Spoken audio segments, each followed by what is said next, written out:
Hey guys, welcome to part 6 of What If ANBU Naruto went back in time. If you enjoy the video then like, share and subscribe for more and also check out the description. So let's get started. Chapter 26. A tired sigh echoed around the forest as Naruto yawned from atop a tree. The blonde was watching the Hokage monument with a somewhat worried expression. In 2 days he'd know if there really was going to be a war. In the past weeks Naruto had done nothing more than help with preparations for the oncoming attack. Kakashi gave everyone on Team 7 something to work on and then dispersed them, having to help with preparations himself. Sakura was to try to get her chakra levels up. Kakashi had reluctantly taught Sasuke the Kudari and Sasuke was off practicing that. Naruto was told to work on chakra control as a front, and Haku was told to practice on different ninjutsus in a scroll he was given, but he too got roped into preparing Konoha for war. Naruto closed his eyes and sighed again. So much to do, so little time. And still unsure if half of it will even work out the way you hope. Kyubi said, jumping up beside him on the tree branch. So, find anything? Naruto asked, opening a single eye to glance at the fox.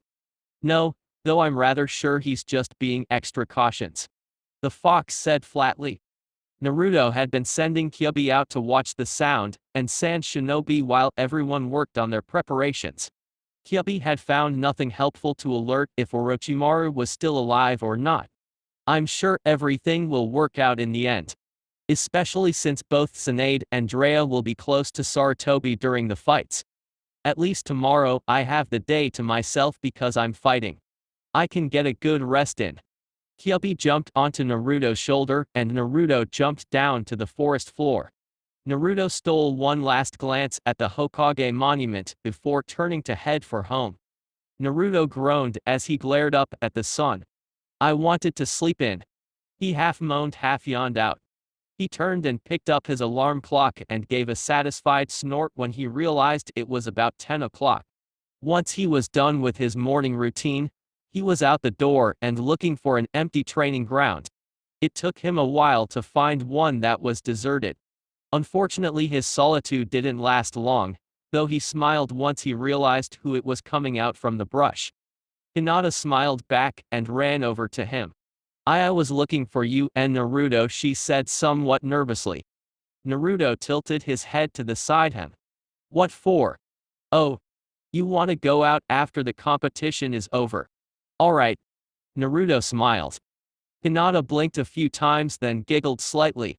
Well yes, but that's not why I'm here. She began fiddling with her fingers.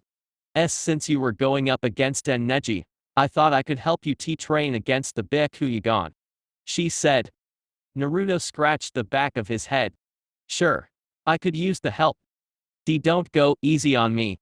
Hinata said, getting into a fighting stance. I won't, just say he was cut off by Hinata striking him in the chest. The force knocking him backward, more so since he was unprepared. Naruto coughed, but smiled up at a startled Hinata. When? He finished lamely. Throughout the rest of the day, Naruto and Hinata trained together, both enjoying themselves. When the sun began passing behind them, Naruto decided to call it quits, almost receiving a punch to the head as he called for a timeout. I don't want to be too tired for tomorrow, Naruto said as he and Hinata picked up some of the various weaponry that was scattered about. Hinata nodded. I'm still surprised how many blows you evaded. I only closed a few points. Hinata smiled as she handed Naruto a kunai she dislodged from a tree. Well, I really didn't want to be hit by them. They hurt. Naruto laughed nervously. Hinata laughed as well. So, would you like me to treat you to dinner? It won't be much though. Naruto rubbed the back of his head, putting the last of his equipment away. Oh okay. Hinata agreed with a blush. Just let me do one thing first, alright? Naruto took off, diving behind a nearby bush and quickly summoned the fox. When the smoke cleared, Kyubi merely nodded, knowing what he was summoned to do. Still paranoid, huh? The fox said with a yawn. Can't hurt to take one last look around, right? Look for anything, not just Orochimaru. Naruto said quickly, urging the fox to start his search. Kyubi let out a long sigh. Yeah, I'm going. And with that he trotted off. Naruto turned and raced back to Hinata, who narrowed her eyes as Naruto extended his hand. Naruto instantly understood what she was thinking and put his hand in his pocket. Sorry.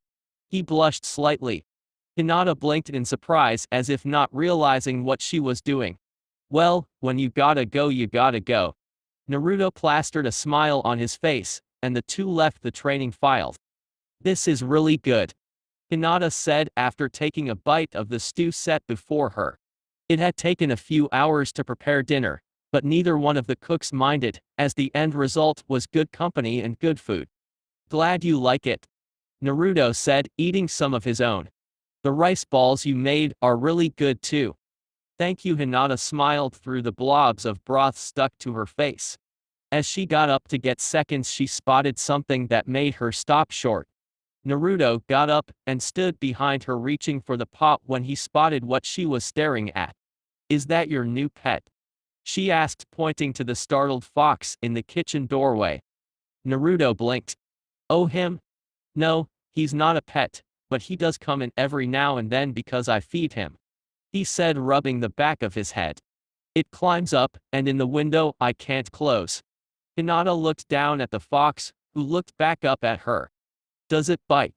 She asked, bending down to make eye contact. Only bit me once when I first found it in here. I think it was trying to make a nest out of my dirty laundry, Naruto lied. Kyubi flinched, as Hinata patted him on the head, then went through the motions as if to sniff her hand. Damn, I thought he'd be alone by now. Must I be doomed to act like a mindless animal? I can take him back outside if you want, Naruto offered. No, it's alright. I like animals. He's cute. She smiled as she stood up. She turned and began rooting through the cupboards until she found a small dish. She scooped some of the stew into it and placed it in front of the fox. Kyubi inwardly sighed and gulped down the food as fast as he could. When he finished, he looked up at Naruto. Heh. Guess he liked it. I'll put him out on the window box so he can go back outside. Naruto scooped up the fox and brought him to the window. Whatever it is, tell Drea, Naruto said quietly as he walked to a window. Well, I tried to leave unnoticed. Kyubi replied, equally quiet. It's nothing too big anyway, I just knew where you were, the fox said with a grin as he was placed on the window ledge. Just some sound nins poking around the wall. Check near the bathhouse if Drea has nothing to do today, Naruto said snidely. The fox nodded, his grin widening, and he took off. Naruto turned to go back to Hinata, intent on finishing the evening with her. Kyubi crouched in a bush beside the bathhouse, peering out from under it. He crept low to the ground as he stepped lightly out. No leaves rustled as he crept through the undergrowth. As he approached, his prey fidgeted, adjusting itself to a more comfortable position. As Kyubi's prey settled, he began stalking again, continuing until he was only a few feet away. He waited, watching as his prey made an odd noise to a movement within the bathhouse. Kyubi lunged, clamping his jaws firmly around an appendage. UWWW. The scream echoed around the forest, but more importantly, it echoed inside the bathhouse. A head poked over the fence, silhouetted by the fog. Is everything all right out there? A gruff voice asked. A look of mild shock came onto Drea's face at the sound of the voice. As the steam ebbed away, the face was revealed, making Drea's face of shock turn into that of horror. The now revealed face that was hidden by the steam showed that it was indeed a man. He scratched his stubble as he looked to Drea and the fox hanging from his hand. The man blinked and went back into the fog, muttering something about rabid foxes and the lazy animal control. Kyubi let go of Drea's hand and smirked deviously up at him. Peeping in on the men's bathhouse now, eh? Women no longer doing it for you. For shame.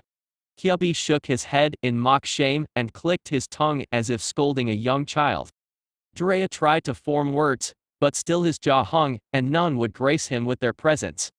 Anyway, as much fun as it is to make fun of you, I found something you might like to know about.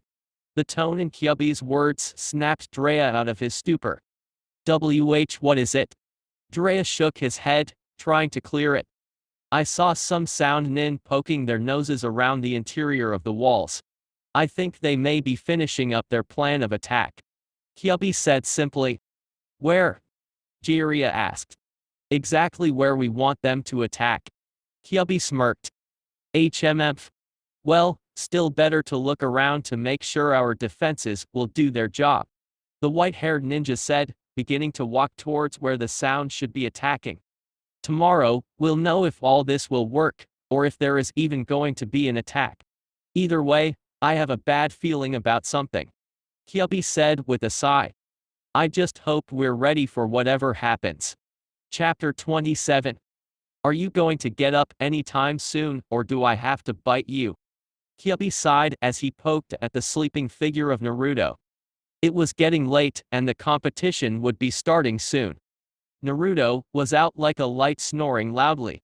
Kyubi silenced the alarm clock, which had been ringing for close to 30 minutes, knowing it wouldn't do anything if it hadn't already. The fox snorted as he tried tickling underneath the blonde's nose with the tip of his tail. Somewhat defeated, the fox stalked off, only to return a moment later pushing a large plastic container filled with ice and water. The container's original contents, Naruto's dirty laundry, now lay scattered across the floor. Kyubi looked to the floating ice cubes, wondering if it would be enough to wake the sleeping nin. The fox shrugged slightly and then proceeded to dump the icy water over the blonde's body. A small gurgling noise was made as the water sprayed out of Naruto's mouth, a shiver as the cold seeped in, and then a scream as Naruto awoke to a rather amused Kyubi. I hate you, Naruto said with a shiver as he rose out of his bed. Good morning to you too, sunshine, the fox said sarcastically. Did you have to get my whole bed wet?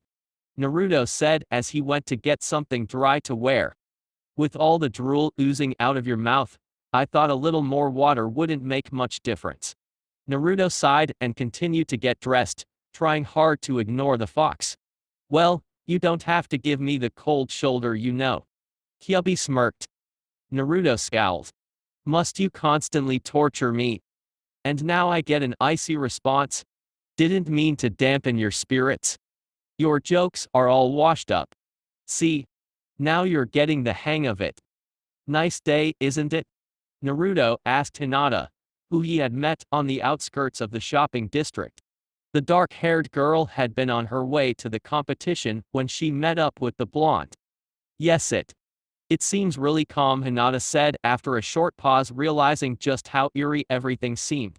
As they walked, Hinata noticed how little wildlife they encountered. Although there were birds chirping, it still seemed somewhat odd. Like the calm before a storm. She trailed off as she took a look into Naruto's worried blue eyes. That may be an understatement, he sighed. Listen, Hinata. I want you to be prepared because... Naruto turned to the girl, looking her straight in the eye. This might be the start of a war today. He stopped short as Hinata gave a worried gasp. A war? She asked, somewhat shaken. Who? She was unable to finish. Sound and sand. But listen, I want you promise me that you'll keep yourself safe.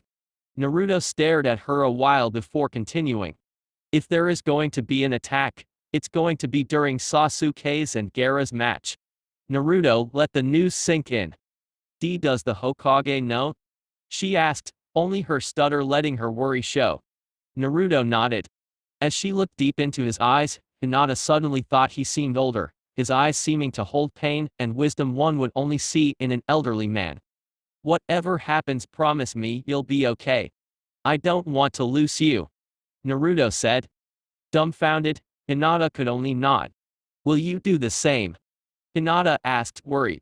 I don't want to lose you either, you know, she said as an attempt to lighten the mood.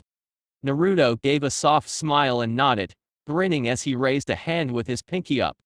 Hinata smiled as well and wrapped her pinky finger around his. The simple gesture sealed their promise. Now then, let's stop with the mournful tone. It's not my style, Naruto said with a huge grin. Hinata couldn't help but giggle at the quick change back into a lighter atmosphere. The pair walked the rest of the way, making idle chit-chat about matches. When they got to the Colosseum, it was already crowded.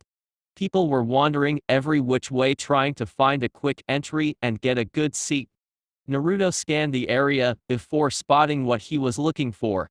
The doors were reserved for competitors, and were guarded, so they could get through the crowd. The pair walked up to the guards who nodded, and opened the doors for them to enter. Naruto and Hinata looked up at all the people in the stands, and watched as more and more flooded in, taking every empty seat. Naruto stole a glance at the lineups and smirked a little. Naruto vs Neji. Gara vs Sasuke. Shino vs Kankuro. Tamiri vs Shikamaru. Haku vs Dasu. The sea of faces all turned in random directions focusing on different things. Naruto knew how soon all those eyes would be looking at him, and he grinned. Hinata followed Naruto up into the high ledge where all of their teammates were waiting. Naruto escorted Hinata over to where Sakura, Kiba Shikamaru, and Choji were standing. Honestly, Shikamaru, I wouldn't have thought you of all people would be early. Choji said, licking his fingers having finished a bag of chips. The lazy nin yawned and looked to Choji in a mock glare. I'm lazy, not late. He stated simply. Who are you kidding? You spent the night here so you wouldn't have the troublesome task of getting here in the morning. Kiba stated flatly. PFFT. Anyway, I think we should be going down there. They want all the competitors on the field before they start. Shikamaru said, indicating to Naruto. Yeah, they probably just want to let the aristocrats size us up. Naruto said. Or they're doing it for people who want to bet on the matches. Naruto said after spotting Tsunade. Naruto and Shikamaru joined the rest of the competitors on the floor. Naruto took a quick look around and half smiled at the fact that Sasuke wasn't there. Although Naruto couldn't help but wonder why he wasn't there. Last time Kakashi had shown up with the black-haired nin just under the wire, but this time with Kakashi not training him as much, Naruto had thought Sasuke would be in the Colosseum on time. Ah well, I guess he'll arrive under the wire again. Though I'd still like to know what's holding him up. Sasuke was snoring, blissfully unaware of the world around him. He had been training late into the night, and barely had enough energy to get himself into bed. Unbeknownst to him, however, someone had done something to his alarm, and so the young nin just slept. Sasuke gave a short moan as he rolled over to try to find a newer, more comfortable spot. A little bit away, Drea smirked. Earlier that morning, as ordered to bite Tsunade, the white-haired man crept in, set his trap and crept out. Tsunade's reasoning being that if the tournament went like how she remembered, it would be easier to spot any changes. Unfortunately for Sasuke, however, the perverted Sennin also left Sasuke a few extra presents to slow him down even more in case he woke up before the alarm went off. Drea had made it so the jutsu he planted would be cancelled out by the ringing of the alarm. The alarm had a seal placed on it so that Drea could set it off when Shikamaru's match started, giving Sasuke enough time to get to the stadium before his time ran out, but after all the other matches had their outcome determined. The seal on the alarm, and everything else for that matter, also ensured that Sasuke wouldn't be leaving his house until Jiraiya wanted him to. A sigh escaped from the dark-haired nin as he once again rolled over, wondering to himself when his alarm would go off. Not really wanting to open his eyes, Sasuke stretched and sat up to look at the window. He opened his eyes slowly, letting them adjust to the bright midday light. Wait. Midday light. Sasuke's eyes fluttered open as he focused on the sunlight outside the window. As soon as he could wrap his mind around the concept of time, he turned to his clock to confirm his fears. He was late. He wouldn't be overly late if he left with his breakfast. Sasuke shot out of his bed somewhat frantically and headed for his clothes. As soon as he took his third step, however, the Sannin's plan sprung to life. Sasuke stopped, dead eyes widening at what he saw. What the he minus his words were cut short as Drea's stalling tactics were put into action. Begin. Naruto and Neji jumped back from where they were standing, keeping their distance from one another. Neji smirked smugly as he sized up his opponent. Naruto, on the other hand, smiled and simply waited for Neji to make the first move. Neji huffed at Naruto's relaxed posture. You might as well give up now. I can see from here you are no match for me. Neji said as the veins around his eyes began to show, signaling the activation of Neji's Byakugan. I also know that you failed the academy 3 times before finally passing. Barely, I might add, and due to a fluke no less. Naruto rolled his eyes. Your point being? He asked, already getting annoyed at the pale-eyed nin. Simply that you have no hope in beating me, because raw talent will always top a loser's constant flailing attempts. Neji said smugly. Naruto snorted, trying to hold back a laugh at how dumb Neji sounded. Sadly, he failed and Naruto let loose a few chuckles, making Neji both infuriated and confused. Well, this loser will just have to kick your ass then, won't he? Naruto smirked. You mock me? Neji said, giving a disbelieving laugh of his own. It is fate that determines the outcome of our lives. The hands of fate choose who will live and who will die. It was fate that made you a loser and me a prodigy, fate that brought us to fight. The fates have shown me I am to win simply because a loser will always be a loser. There is nothing more to it. This is your last chance to give up. Neji finished with a huff, eyes narrowing. Nice speech, but I still believe that people control their own fate. Naruto said, shrugging. Is that so? Then allow me to change yours. You are now fated to die here. With that, Neji sprang forward, using his speed to try to catch Naruto off guard. Naruto was ready for his, however, and just before Neji went to strike, Naruto made several clones. They all poofed into existence just before Neji's hand made contact with Naruto. A pop was heard as the clone was defeated. So you can make shadow clones? Nothing my eyes can't see through. Neji looked around the mass of clones for only a second before lunging towards one. He attacked it with a light hit. It didn't poof away. Thought so. He quickly began sealing off his chakra points. In a rapid flourish, he managed to seal a little more than half before jumping back. The Naruto he had been attacking clutched his stomach and coughed up a small splatter of blood. Neji smirked, clearly pleased with himself, and was about to turn around to tell the proctor the match was over when he heard Naruto's rasping voice. You're fast. Although you did fall right into my trick. Neji's eyes narrowed as Naruto coughed up a bit more blood. He was about to reply when he received a kick to the head. Neji had barely enough time to block, but still was punched back by the force of the attack. Neji quickly dispatched the clone and moved to finish sealing the chakra points of the Naruto coughing up blood.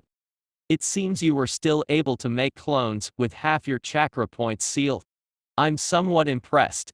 Neji said as his hands moved rapidly around Naruto's body, each hit making the blonde cough more and more.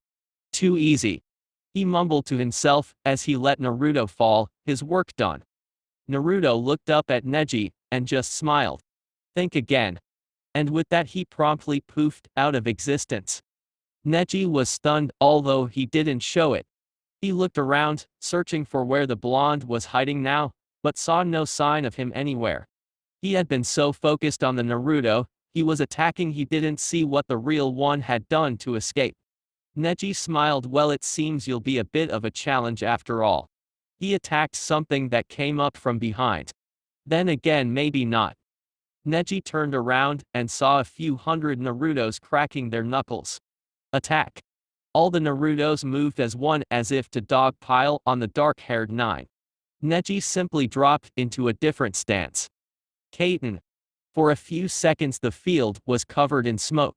As it began to clear, the onlookers were able to begin to make out the two figures on the field. Naruto. Hinata blinked, moving her eyes to the figure that wasn't in the Kaiten stance. Whoa. This is getting intense. Choji said, mouth gaping. Luckily he closed it before any chips fell out. The smoke thinned further, and all of the rookie 9, plus Tenten, and a few of the senseis turned to look at the new loudest and closest noise. Yash. I have waited so long to see this beautiful sight. Lee screamed at the top of his lungs. Indeed, it is a sight to behold. Jia cried, tears streaming down his cheeks, soaking a few spectators below him. For him to do this, proving to Neji that determination can top talent. I will forever marvel at his youth. Lee cried with his sensei as the two hugged and sobbed together. Tenten squinted a bit, and was eventually able to see through the smoke. Once she was able to see that it was in fact what she thought it was, she laughed. Hinata smiled. She tried to hold back her laughter, but when she snorted from the effort she gave in, and she too broke out in a laughing fit. As the smoke cleared completely, most of the ninja were laughing at the joke Naruto had pulled on Neji. Neji himself was at a loss for words, both out of surprise at what was standing before him and out of anger. A visible twitch formed on his brow, and his jaw parted slightly. Sasuke sat on his bed, holding on to a lamp. His eyes darted nervously around the room, and he flinched slightly at any movement he thought was there. He had been sitting like this for some time now, waiting for his attacker to make another appearance. He looked about his room. "I can't believe this," he said to himself. He cautiously slid off the bed and onto the floor. All his senses were on alert. His eyes shifted back and forth suspiciously, eyeing everything in his room. He took a step, sliding his foot across the floor. The board creaked slightly, making him jump, lamp held ready in the attacking position. "I had to leave my weapons in the kitchen," he growled out. He looked at his pillows and at the various bedroom things littering the floor. Second thought, "I think I'm better off without them." He cautiously took a second step, only 3 more and he'll be out into the hall, 2 more after that, and he'll be in the room he wants to be in most. He glanced around again, and cautiously took another step. As soon as his foot touched the floor on his third step, his attacker appeared once more. Sasuke held his lamp high as he faced his attacker, its eyes shining in the light from the window. Sasuke kept his eyes on it as he made a wide circle around it, heading for the door. No such luck, however, as he forgot that his attacker had friends. Immediately he was tied up and squeezed. Sasuke gasped out as he felt himself being dragged back to his bed. His attacker was on him now, pulling his hair and nose, and hitting his head with small hard beats. As Sasuke was thrown back down on his bed, he glared at the attacker who held up the beads in victory. "I never should have kept you," he growled. He looked down to what was tying him up, and scoffed at it. "Living laundry now too. Fantastic." He struggled to get free, but knew the only way he would was to rip the cloth. Sasuke heard a squeaking noise, and turned to the leader, his main focus, and his torturer's attacker. "I'll rip your stuffing out. Damn you, Mr. Fuzzles. I need to go to the bathroom." The teddy bear sat back down by the closet, its beady eyes taunting, its beaded paw held out. Sasuke twitched. He was being outsmarted by a stuffed toy. He growled as his clothes loosened their grip. He promptly threw them to the floor and glared at them. He then reeled in his lamp by its cord, and set it back on the stand. In a huff he stood, and took a few steps towards the stuffed bear. "Release!" he yelled at it. He waited a few seconds before trying to take a few more steps. A pair of boxers flew out of the half-opened drawer, and attached themselves to his head. He heard a metallic clang as a few clothes hangers came out of the closet, and flung at him. Quickly he scrambled back to his bed, and the attack ceased. He had learned that everything goes back to normal when he's on the bed. He had originally thought it was the floor that triggered it, and had tried to cling to the ceiling. This resulted in the pillows flying towards him, as well as a few much harder, more solid items. Unfortunately, until he thought of a way for everything in his room to stop attacking him, he'd have to sit on the bed. "If it wasn't my own things that were being used, I'd just destroy everything. If I ever find out who's doing this. So help me." A little while away, Drea was laughing at what appeared in front of Neji through the smoke. His fits of laughter were broken by a sneeze for a few seconds before he began laughing anew. Chapter 28. Neji glared. Naruto smirked. The smoke drifted away, and most of the crowd was in a bout of hysterics. Neji's eyebrow continued to twitch, but found himself too enraged to move or think straight. "Yash!" Neji glared into the eyes of his double, although he wouldn't be caught dead doing that himself. Naruto had transformed into something he knew would push Neji's buttons. "I'm going to kill you," he seethed as he glared at Naruto. Naruto's smirk widened as he stuck a pose, the pose that every ninja recognized. Naruto gave Neji the nice guy pose and made his teeth sparkle. Neji adjusted his spandex and pinged again. Yash. Do you not see the power of fate sways the power of youth? Oh. My sides, it hurts. Kyubi howled in laughter. Now rub a little salt in that wound. A slight poof on Neji's head and Neji lost it. Now the look was complete. Neji wearing Guy and Lee spandex with bushy eyebrows and the bowl cut gave the Crota nice guy pose. I've always dreamed of this day. Even if it is not truly him, I've longed to see. Neji turned to the power of youth. Guy screamed from the stands. Neji lunged, but his attack was easily dodged. Naruto turned to the stands facing Guy and Lee, arms open. Guy sensei. Neji. Guy yelled back tearfully. Guy sensei. Lee called. Lee. Naruto answered tearfully. I am so glad they can't come down here to actually hug me, he thought as he continued with the call and answer. Guy sensei. Lee. Neji. Idiots. Tenten. Keep away from me.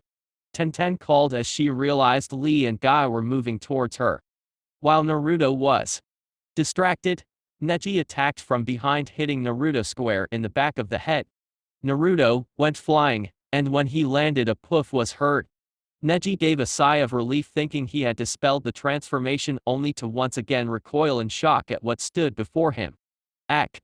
That's worse. Change back. Change back. Up in the stands, Kakashi chuckled. Naruto does seem to have a way of making the bad worse, huh? As Kakashi got a better look at what had happened, he face planted, though, even I think that's a bit too much. Sasuke glared at the evil stuffed bear. The black-haired nin had taken to trying a new tactic. At this point he didn't care whether he got out of his house or not, he just wanted to relieve himself. He had tried pushing the bed and found that he doesn't get attacked so long as he stays on it. Unfortunately, it seemed his door was even more booby-trapped than the floor. He got slightly electrocuted as soon as he touched the door frame, and so decided to try a different route. He paddled his bed over to the window using a broom that he had picked up, pushing along the wall silently, thanking the gods that he had bought a bed with wheels. He made it to the window without too much trouble and tentatively touched the frame. Nothing. He touched the glass, still nothing. He slowly opened the window, but all was calm. He was about to unzip when a thought occurred. It's too easy, he said, glaring at the window suspiciously. He picked up a pillow and stuck it in the frame. The window came crashing down quickly, effectively squishing the pillow into the wooden frame. Instinctively, Sasuke crossed his legs tightly and visibly paled. If he hadn't have tested the window, all hope of reviving his clan would have been lost. Once he got over his shock, he reopened the window and tested his theory. This time he held the pillow up off of the frame, not touching any sides of the windowsill. When the window came down this time, Sasuke smiled slightly. The space was censored in some way, he concluded. Looking around his room, he reached and caught a clothes hanger. He straightened out the end and stuck that out the window. Clang. The window came down. He grabbed the glass of water he had kept on his headboard, thankful there was still some left. As best he could, he made a stream of water pour out the window. Nothing. So it doesn't stop liquid? He thought aloud, trying his best to look out the window without sticking his head outside, making sure no one was there. Hope I have good aim, he sighed. Yash. Rejoice in the springtime of youth. Naruto screamed as loud as he could while trying his best to keep a face. Good idea, fuzzball. This will set him into a blind rage, if I'm lucky. I'm just marveling at the fact you actually did it. The fox laughed unrestrained. Tenten twitched violently, though she didn't know whether to cower in fear or pass out. Naruto. Everyone looked towards Guy. His head was down, and he seemed to be trembling. Most of the people thought he was being mad, and so they inched away from the green-clad Jonin. To USC my image in such a way as to teach Neji a lesson. I'm honored. Guy had stars in his eyes and was crying profusely, causing everyone to either stare blankly at him or in a mild shock and confusion. Tenten stared at her sensei and shuddered. I'm pretty sure he's making fun of you just as much as Neji, she shuddered. There is nothing youthful about that. Neji screamed. Naruto blew a kiss towards Neji as the smoke swirled around his private area. I call this my unsexy no jutsu, Naruto said, batting his eyelashes. The image. It burns. Someone yelled from the audience, causing Naruto to laugh. This loser is going to cause me nightmares with this. Never wanted to see guy naked. Never thought I'd long to see myself in the spandex, Neji thought as he tried to think of a way to attack without actually having to get too close. Come, let me express myself to you. Naruto screamed as he moved towards Neji with extreme speed. Every single person in the audience was thankful, then the smoke stayed around his waist area. Neji tried to dodge, but couldn't move fast enough. Even moving to a Keaton stance was impossible. The attack was a critical hit. To Neji's ego. Youthful embrace. Naruto screamed as he squeezed the pale-eyed nin. As he was lifted off the ground, Neji violently kicked his legs, trying to attack in the only way he could. After what seemed like an eternity, Neji made contact, dispelling the jutsu. Gasping, Neji sent up a silent prayer that his traumatic experience was over. Humph, he scoffed. Nothing you do we impossible. Neji looked around frantically, Bakugan scanning everything. Naruto was gone, and he had fallen for his distraction. He looked all around, but still couldn't find him. Behind? Above? He asked himself. Try below, Naruto said as he jumped up, pulling Neji down, effectively burying him neck deep in the ground. How could I be fooled by an idiot? Beaten by a loser. Pathetic. He growled as he struggled to get free. Because you were so overconfident that a loser couldn't beat you, you expected to win easily and me to follow what you expected. But you know something. All the people you classify as losers will easily be able to outmaneuver you if you don't fight everyone like they can kill you. Naruto said, getting down to eye level with the buried nin. I still don't buy it. A loser will always be a loser. No exceptions. Neji said, enraged. That may be, but as long as you have the determination to carry on and continue, you can overcome anything. Naruto said, with a smile. Neji scoffed. It doesn't matter what happens in the past once it's over, what matters is how you react to the present and prepare for the future. The fourth Hokage was probably the biggest loser of all time when he was younger, you know. He didn't even finish the academy, but still he went on to do one of the greatest things ever. Neji glared at the young blonde, but Naruto could see him faltering in the losers will always be losers belief. The kid who couldn't finish the academy went on to be the Yondaime, the hero of Konoha, and of course the Yellow Flash. He didn't give up, and neither will I. Naruto yelled the last part as he punched Neji hard in the head. As he stood, he calmly began to walk away with a wide smirk on his face. How long you think before he blows himself out of the hole? I'd give him about 10 seconds. Boom. Told you. Fine then. From here on I will fight you without holding back. Neji said as he pulled himself out of his crater. And I will beat you, make no mistake. Naruto chuckled lightly as he blocked a kick to the head. Neji reared back and managed an open palm into Naruto's chest. No matter how strong I am, I'll still have to watch out for those, Naruto thought as he ducked under another attack. And if he catches me in his 64 palms, I won't be able to escape. Naruto threw a number of kuni towards Neji, making him jump back and into the ones with exploding tags on them.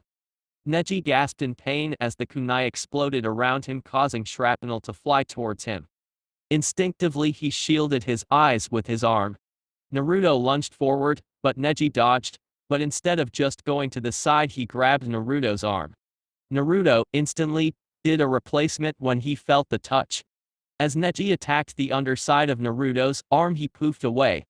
Neji was instantly attacked from the side, and a foot connected with the bottom of his ribcage. Neji skidded back, panting slightly. You're fast, he said, glaring. And you're a stubborn know-it-all with a stick up your ass, Naruto said, with a smirk, tempting Neji to attack. It worked as Neji threw a few kuni and lunged for the blonde as he dodged. Naruto gave a few hits, but unfortunately received a few as well. I've managed to block 25% of your chakra flow, yet you show no signs of weakening, Neji mumbled to himself.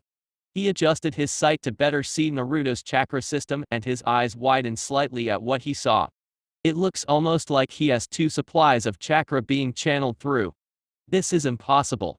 Neji shuddered slightly at the darker splotches of chakra that seemed to be appearing throughout his body. Naruto took advantage of Neji's lack of concentration and made 100 shadow clones which dog-piled on top of Neji. As the clones came down like rain, Neji bolted forward and managed to hit the real Naruto once before being pummeled by the clones. Neji watched as the malevolent red chakra moved through his system, radiating from his stomach, mixing with the normal blue one as it went. As Neji tried to defend, he realized his chakra reserves were low and instead dodged. Fists and feet were flying everywhere as Neji did his best to dodge. He managed to locate the real Naruto again by pure luck and closed another point. Neji watched intently as he drew a conclusion. The more I cut off, the more compressed his chakra is, and the darker it gets. He's got another supply from somewhere, but how? Naruto, knowing Neji was losing it, decided to end it quickly, and silently ordered his clones to knock him out. They complied, and thus Neji quickly went down. Naruto dispelled his remaining clones, and panted heavily, making him seem as if he was at his limit as well. As the referee called Naruto the winner, he flopped down into a sitting position, and held up his arms in victory, and the medic nins ran over to help Neji. Naruto stiffly propped himself up as Neji was revived by the medic team. Neji rose and hobbled over to where Naruto was seated, much to the protest of the medics. He looked half asleep, but still managed to refuse the hospital bed and continued over to the panting blonde.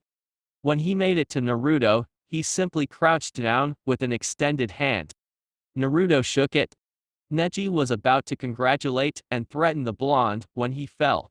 He landed square on Naruto's head, and as the fates worked their magic, it was Naruto's turn to scream. Hinata glared at her cousin with an icy stare. Everyone stared wide-eyed at her as they felt the killing intent. Neji tried to shoot up like Naruto, but ended up on failing legs and fell backwards, passing out before he had a chance to yell.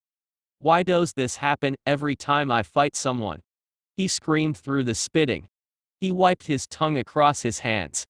While everyone laughed, Hinata gave a look that said she wanted her fair share, but once she realized everyone was watching her, she immodestly recoiled. She blushed a deep red and pushed her fingers together nervously, trying to blend in with the walls. The examiner coughed before telling Naruto to get off the field. He complied and walked back up to the balcony where most of the rookies were glaring at him. Thought there were some stray laughs that ruined their glares. As he reached the top and plopped back down, he was met with a few fists to the head. "Stick with the naked woman jutsu," Kiba screamed, vocalizing what most were thinking. When everyone had calmed down and Neji was forced to the hospital, they listened to the examiner, who explained that if Sasuke didn't come soon, he would be disqualified. "Now all I have to do is wait." Naruto glanced up to where the cages were. "I know you're still alive, you bastard, but you won't be able to kill as many people this time. I swear it." 28.28.28.28.28.28.28.28. Well, there's chapter 28. Sorry it took so long, but it's up now and that's all that matters, right? Well, anyway, I tried to put some of Haku's innuendos into this chapter, but I couldn't find anywhere where they would fit and well flow, so here's an make instead. Enjoy. How to Make a Proper Innuendo with Haku by Kim Cat. Alright class. Haku said cheerily as he tapped the chalk to the board that had been strapped to a log in the training ground. "I assume you all know why you're here, and what we're going to be learning about, so I'll just get right into it." Haku turned and began writing things on the board. Team 7 looked at each other nervously while Drea peered down at the group from a nearby tree. Now then, in order to make a proper innuendo, one must know the style of the innuendo. In order to have your innuendo to work, you must make sure it flows with the rest of the sentence. If it doesn't fit, the whole experience will just be awkward. Haku said as he drew a chart on the chalkboard. Innuendos can be a hard topic to stay on top of if you're not familiar with them, but please try to keep up. Now then, an innuendo must have a certain rhythm about them in the way they come at you through a sentence. You need to avoid going too fast or too slow, otherwise your sentences may become sticky. Naruto blushed slightly as Haku went on. Sakura's eyes went wide and Sasuke looked up thinking he had heard laughter in the trees. As a humor tool it should stand erect and penetrate the mind of your listeners, though you may not be able to grasp these concepts at first. The more you experiment with them the more you'll understand. Sakura fainted, face bright red. The thing is, not everyone can perform innuendos properly, as it does take a bit of oral skill in order to communicate the innuendos fluidly. If you use innuendos correctly, it can be an uplifting experience, bringing joy to the person you are aiming for. Haku nodded to himself as he looked to his students. Sasuke, I twitched madly as he continued to listen. Why am I still sitting here? He mumbled to himself. On a final note, innuendos are often most pleasing when no one expects them. So are there any questions? Haku asked. When he got no reply he smiled. Should I continue then? No. Naruto and Sasuke yelled at the same time before bolting away.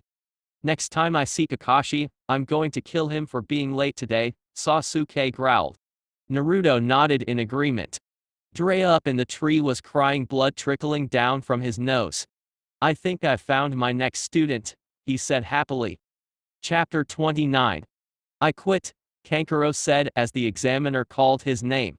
Shino shrugged and began to trek back up the stairs back to where he was standing only moments before. The spectators were booing at the battle and throwing things in the puppet master's general direction. Well, that was a bit anticlimactic. Kiba mumbled. Naruto smirked. I thought that was the best one yet. It was over before it began. Kiba snorted. I want to see more action. Naruto rolled his eyes before closing them. Shikamaru yawned as his name was called. Really, this is too troublesome? He leaned on the railing looking down at the waiting sand nin. He never got to finish as he was kicked off the balcony by Naruto. Shikamaru fell down, and when he hit the ground he just glared up at the blonde. Spectators began to boo again, and various things were now raining down on the lazy genin. Troublesome. He mumbled as people began yelling. Might as well get this over with. Sasuke watched the stuffed bear idly as he sat on his bed. Leaning to the right the bear's head followed, making Sasuke eye twitch. He was back at trying to be tactical in how to escape his prison of a room. Somehow the bear had made an air cannon out of an old paper tube and could now launch socks and other small articles of clothing at him if he tried to move. He had made some progress, however, by slowly taking away anything that could be used as a weapon. He had found out that once something was thrown out of his room it was no longer possessed, and since cloth doesn't conduct electricity, they could easily be thrown out. He himself had tried jumping out the doorway to not touch the frame, but still got zapped, giving him a very stylish new hairdo, which of course he fixed as soon as he could reach his comb. He glared at the bear again. It knew he was after it. If he could get that evil possessed childhood toy out of his room he could win. Everything seemed to be controlled by the stuffed animal after all. He put the broom on the ground and pushed towards the bear carefully. The bear seemed to tense as he moved closer. The stuffed animal had the sock cannon at the ready, but still he inched closer. As he got within striking range the bear shot a few things at him, but Sasuke batted them out the door with the broom. The bear was out of ammo and knew it was trapped. Sasuke hopped off the bed and swatted the bear out the door and into the hallway beyond. It twitched once trying to stand but fell. Sasuke smirked. He won. He put the broom on the bed and casually walked over to the door. As he reached it he could feel the static in the air, and stopped abruptly before he could take a step through it. He grabbed a metal hanger and cautiously kicked it into the frame. BZT, the hanger crackled. Damn it, he yelled at the top of his lungs. He was on his last nerve, and just about ready to set fire to his house. Damned be the consequences. He saw movement in the corner of his eye. Quickly he turned to it and saw his faithful broom coming to life. The now traitorous broom came close and seemed to wind up to whack him. Beep, beep, Beep, beep, beep, beep. Sasuke nearly screamed as he launched himself at his alarm clock, tackling it to the ground off the night table. The broom clanged to the floor with a hollow sound, and the hanger stopped throwing off sparks, though granted it was partly due to somewhat melting into the wooden floor. Sasuke stopped beating on the alarm clock and tentatively walked over and poked his hand through the doorway. Nothing. A tense sigh of relief as he began to frantically get ready to get himself to the Chunin exams. Within 5 minutes he was ready and was darting out the door with an apple for breakfast, running as fast as he could. Running through the streets of Konoha, he couldn't help but notice how vacant everything was. He knew most people were going to be at the exams watching the matches, but still, the eerie silence seemed to send shivers up his spine. Even the places that he knew would usually be open no matter what were closed. Out of the corner of his eye he saw an ANBU running, only to quickly disappear in a cloud of smoke, off to wherever it is ANBU go. Even though there was no one around, he couldn't help but stiffen at the tension in the air. Soon the Colosseum came into his line of sight, encouraging him to run faster. As he bolted into the stadium through the spectator's door, he frantically began searching for the way up to the balcony or battlefield. He saw a staircase that had sunlight shining through and decided to go for it. As he trekked up the stairs and into the open at full speed, he never thought to consider who might be there when he flew out of the doorway. And thus the black-haired nin crashed right into Haku, who was walking back over to where Naruto sat. The two rolled right into a yawning Naruto, who was knocked over onto his side. Quickly standing up, he spotted what had knocked him over. "Well, Sasuke, you really know how to make an entrance." Sasuke growled as he pushed Haku off him. "You don't need to be so rough. Nor did you need to throw yourself at me. I'd have been happy to create an opening for you," Haku said, brushing himself off. "So what took you so long?" Naruto smirked slightly. "And why are your shorts on inside out?" Naruto's smirk grew. "And is that a pajama shirt?" Naruto chuckled, eyeing the pale blue shirt with ZZZ diagonally across it. "Shut up, idiot. At least I can dress myself in the mornings, and manage to get here on time." Naruto stuck out his tongue. It was then that Sasuke resolved to ignore the blonde for the duration of the exam. Sasuke let himself relax slightly as he watched Shikamaru below with Temuri. "I quit," Shikamaru said, suddenly making most everyone start yelling. "Guess you get to battle Gara now," Naruto said, simply standing right beside Sasuke. Both genin watched as the two below cleared off the battlefield. "If he starts to go nuts, give him some space," Naruto said low enough for only Sasuke to hear, making him look at the blonde. Naruto looked out across the field to the tree that Jiraiya was in. "Well, good luck," he said before heading off to talk with his white-haired sensei. "So are you ready?" Naruto asked somberly as he reached the perverted Sannin. Jiraiya sent a casual glance over to the Hokage before watching Sasuke's match begin. "Well, let's put it this way. If I said yes, I'd be lying." The white-haired ninja sighed. Naruto looked away from the match, hearing the elder man was serious. There was no casual joking in his voice, just uncertainty. "So if things go down the way I think they will, you summon Gamabunta," Naruto said, shifting to get more comfortable. Jiraiya opened his mouth to protest, but quickly closed it, realizing what the blonde was implying. "You think you'll need to summon Kyubi then?" he asked. "Probably," Naruto sighed. "Even with years of experience, I think I would only be able to fend him off for a bit once he taps into Shukaku's power. Believe me, you don't tire easily with demon chakra running through you," Naruto said, locking eyes with the elder man. Jiraiya nodded thoughtfully. "I guess it's about time I get into position then," he said as he heaved himself up. "Good luck, brat," and with that he was gone. Naruto looked down to the battlefield to watch Sasuke zoom around Gara, dodging blasts of sand along the way. 5 minutes until showtime," Kyubi said, voicing what Naruto was thinking. "Just try not to worry about everyone else too much. Distractions are never a good thing when fighting," Kyubi said as Naruto stood and jumped out of the tree to get back into the stadium. Naruto walked back over onto the spot where Sakura was cheering Sasuke on. When Naruto came back, Sakura glared at him and went into a ranting fit over how inconsiderate he was being not supporting his teammate. Naruto ignored her and continued along the balcony. Sakura stopped her rant and watched the blonde curiously, sensing something was wrong, but she was more intent to continue cheering the Uchiha on. Naruto sighed and tried to relax. He needed to be ready. He needed to be able to pick up any trace of Kabuto or Orochimaru. Scanning the area with his mind's eye and sensing nothing, he relaxed slightly, earning a close by Shikamaru's attention. Shikamaru studied the blonde intently. He had never seen Naruto act so calm and focused. Well, other than when he fell asleep in class, that is, but he knew Naruto was very much awake. Is he worried about something? He wondered, watching the blonde tense and relax once again.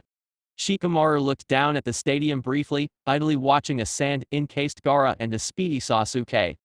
Sitting down not too far away from the blonde, Shikamaru scanned around the stadium, briefly taking note on how many ANBU there were around and how most of the Jonin seemed to be on alert. He caught sight of a Chunin nervously glancing around at the people in the stands, before he regained his composure and continued on his way after swallowing a lump in his throat. Looks like Naruto's not the only one who's on guard. With a sigh, Shikamaru turned to half-face the blonde. So what's everyone so uptight about? He asked quietly so only Naruto would hear him. Naruto opened an eye and smirked slightly at his spiky-haired friend.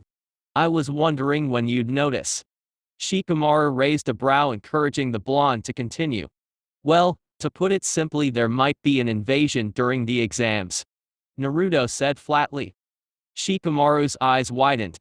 I'm guessing it's going to happen soon then, considering everyone looks as if they're getting ready to spring at the first thing that moves. What a drag. Shikamaru finished with an exasperated sigh. Yay, they think it's going to be during this fight, Naruto said, gesturing down to Sasuke and Gara. Shikamaru groaned at the thought of having to fight again, but he cut himself short as a thought occurred to him. How do you know this? He asked simply. A perverted toad told me. Naruto smirked. But most genin weren't told about this for obvious reasons, Naruto said. Shikamaru nodded thoughtfully. If the genin were told, they would A. Not fight to their fullest in the exams, wanting to conserve energy in case of attack later and possibly give away that Konoha caught wind of it. B. If they're inexperienced, be unable to conceal their nervousness. And C. If they knew who was going to attack, they would probably be glaring or constantly looking than the enemy's general direction. It all boiled down to them being more likely to give away any upper hand Konoha had gained. So what do they want me to do? Shikamaru asked, giving a side glance to Naruto. I know you wouldn't be telling me about this if there wasn't something that I was needed for. You don't just tell people something like this, just to have them sit back and watch. Well, you're the best at making strategies, so if and when things start to happen, they were hoping you'd be able to get the other genin either to fight or flight their way to safety, Naruto said, silently cursing the slight slip of tongue. Shikamaru raised a brow but nodded. Locking eyes with the blonde, he was going to ask a question that he currently had no answer to, and not too many ways of getting it on his own either. Well, not easily anyway. As he opened his mouth to speak, Naruto caught a spike in chakra and saw feathers falling from the sky. Shikamaru sighed, and quickly protected himself from their effects. Looking over to Naruto, he saw that the blonde appeared to be out cold. Naruto cautiously opened an eye just enough for him to see what was going on without letting anyone know he was awake. Looks like the show's about to begin. Hearing Shikamaru grumble and flop over told him the lazy nin was probably thinking the same thing as he was. Play dead. Or asleep, as the case may be. Any enemy ninja that came to look over them would assume they had fallen under the spell of the genjutsu and believe them to be too weak to bother with. Naruto waited until he was sure the Sand siblings had taken Gara away from the battlegrounds before getting up.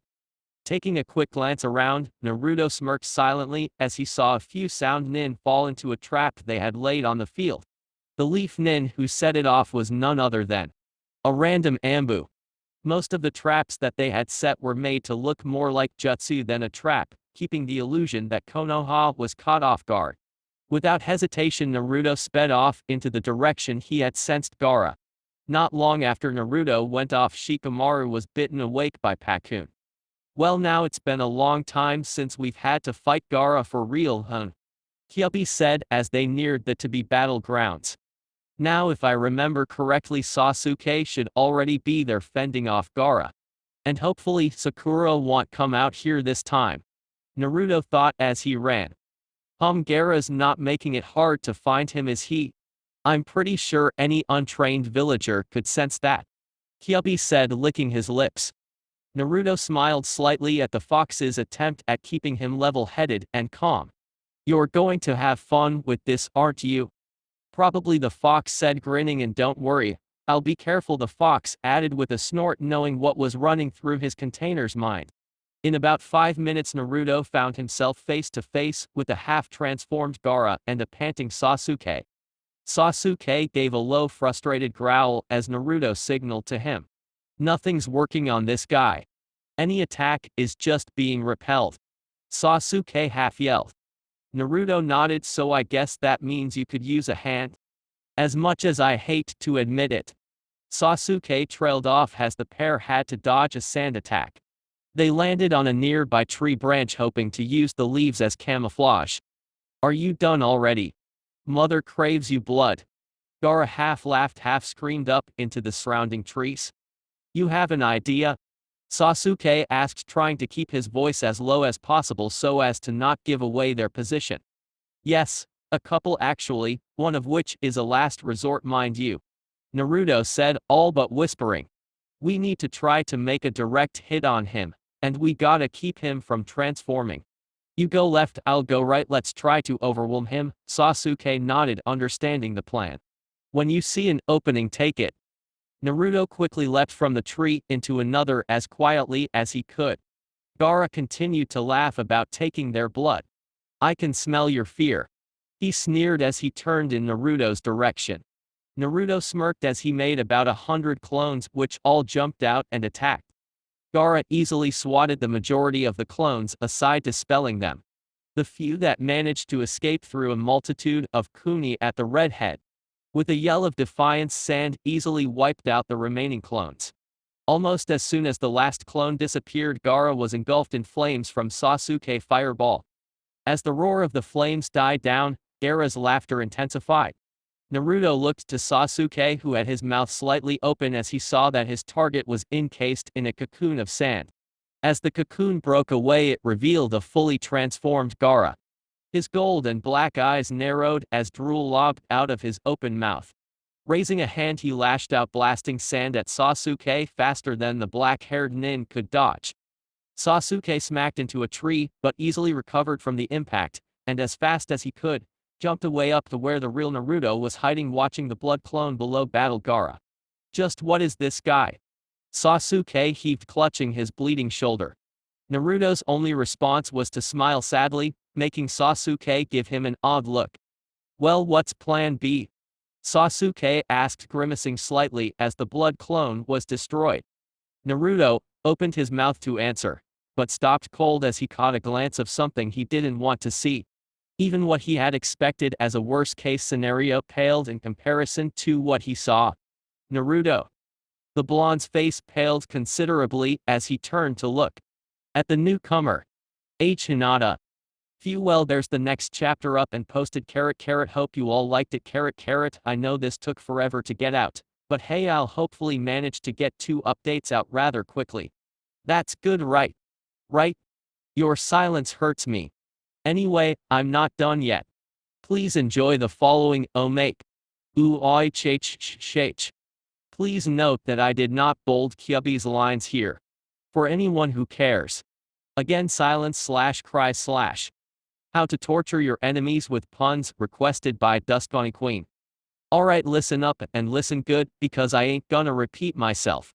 You wanted the great Kyubi to give the lot of you a lesson, well, here it is. Kyubi said, using Naruto's body. Sakura shuddered at the sound of the deep, gruff voice coming out of Naruto, whose currently red eyes glared about the group before him. Kyubi spit off to the side and snorted before once again glaring at the group. Looking at his claws, Kyubi smirked before raking them down the side of the chalkboard, creating a high-pitched screech. Every member of Team 7 cringed and covered their ears. I said listen up. Once satisfied, Kyubi continued. Now then, the key to pun torture is to go with a theme. They don't necessarily have to be all that punny either. Now you see what I did there. I replaced funny with punny. Kyubi snorted a laugh while everyone else exchanged awkward glances. Well, aren't you a pugnacious bunch? Kyubi smirked. No one laughed. Pugnacious, get it? Oh yay. Not really. Sakura said flatly. Fine Pinky, you pick a new theme, Kyubi growled. Well, we're in a forest. Sakura said, causing the fox demon to smirk. Well, arbitrary one to popular belief, I have managed to torture the kit many a time with my puns, Kyubi said, gesturing to the surrounding forest. Team 7 clued in and gave a quick "oh." Okay, now I'm going to write some things on the board here, so copy it down in your notebooks. Kyubi used a claw to etch his teachings into the chalkboard, much to the dismay of his students. Don't you have any chalk? Sasuke growled out through clenched teeth. No, I don't. It's not my fault chalk is spruce around here. Wait, was that a? Haku started, but trailed off as Kyubi's red eyes flashed to him. What was that? Pineapple, yeah. Kyubi said, making his class moan. Fine then, Maple, we should move on? Kyubi asked, but no one answered. I pity Naruto for having to put up with this guy all the time. Sakura mumbled as Kyubi continued to drone on about proper usage of puns. He holds the demon back, and for that he is a hero, Kakashi said, rubbing his forehead. And we don't have to listen to him all the time like he does. Haku said. So does anyone need to ask any questions? Kyubi looked around, seeing no hands. Chestnut. Okay. I'm going to leave now. Kakashi said before poofing away. See? He gets it. Kyubi said somewhat snobbishly. I think I'll follow his lead, Sasuke said with a smirk. Shikamaru too, he said with a wave before bolting away into the woods. Kyubi nodded fondly. That was a good one. I need to go get something to eat. Haku said, rubbing the back of his neck. Will you be joining me? He asked Sakura somewhat pleadingly. Sakura gotta go.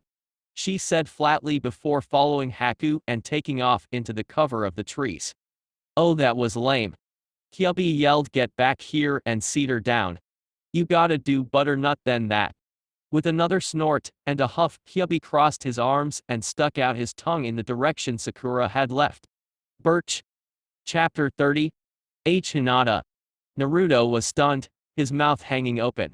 What are you doing here? He asked, after regaining his composure. Somewhat. As Sakura and I saw you take off after Gara, and she said she was going to come after you, but I said that I would instead. Hinata explained, a little shaken at Naruto's worried expression when he saw her. Naruto sighed and looked over to Gara. Well, we could use your eyes. Can you tell us anything about him? Naruto asked, already knowing the answer. Hinata nodded, eager to be helpful, and quickly activated her Bakugan. It took all of 5 seconds for Hinata to spot Gara through the trees, at which point she focused in. What she saw made her gasp, causing Sasuke to raise an eyebrow. What is it? He asked, startling Hinata and making her tear her eyes away from Gara. His chakra. It looks almost like it's being overloaded. Or overrun. It's almost like there's something else pushing his chakra out of the way. Hinata looked back in Gara's direction. Naruto nodded, understanding what it meant. Sasuke, however, just stared aghast. Another chakra pushing through? It made him think of what the curse seal could do. Though that mark didn't hold anywhere near this kind of power. If I could have something like that. How much of the other chakra is flooding his system? Naruto asked, eyes hardening, as he watched Gara destroy another clone. It looks like about 50% is being overpowered. Hinata said, glancing back briefly. It was odd looking at Gara's chakra coils and the feeling it gave her.